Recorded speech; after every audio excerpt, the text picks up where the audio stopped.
Mga bawal sa kay Lolo Meta. Ito na, uunahin ko. At for sure makaka-relate kayo at ang dami kong nakikitang ganito. At gawain ko din to dati. Yung mga video na may watermark, katulad na lang ng TikTok. 'Di ba gawain mo din? Yung kumuha ka ng video galing TikTok at i-upload mo sa Facebook mo or sa Reels.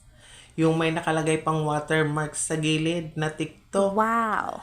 Kahit anong watermark po yan, mag-cap or kahit anong editing na gamit nyo na may watermark, bawal po yan.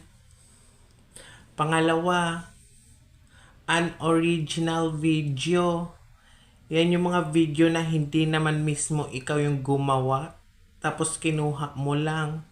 At tapos i-upload mo sa Facebook mo o sa Reels. Wow. Bawal po yan. Nadidetect po yan ng lolo natin.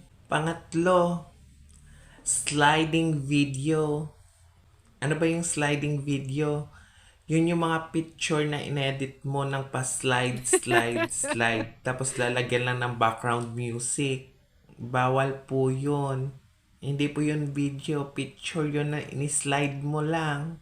Pang-apat, copyright music.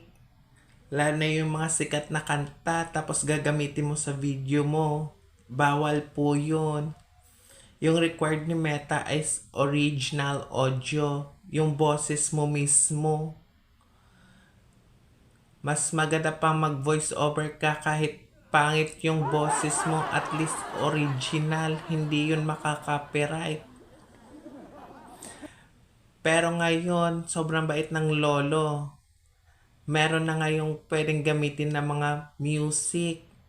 Kaso lang for invitation lang po yun. Yan po yung mga musics na may license. Kaya kung na-invite ka ni Meta, edi ikaw na. Sana. 5, yung mga masiselang video. Ano-ano yung masiselang video? Una na dyan, yung mga harassment, yung mga hindi dapat panoorin ng bata, yung mga bawal. Pangalawa, yung sexual, Wow. yung mga nagpapakita na ng petchay at saka talong para sumikat lang. Bawal po yan.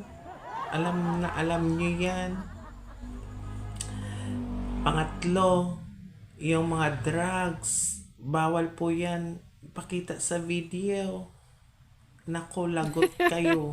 Sobrang dami nga ng bawal dito sa Facebook. Kaya bago ka mag-upload, check mo muna sa community guidelines yung mga bawal. At sayang lang yung effort mo.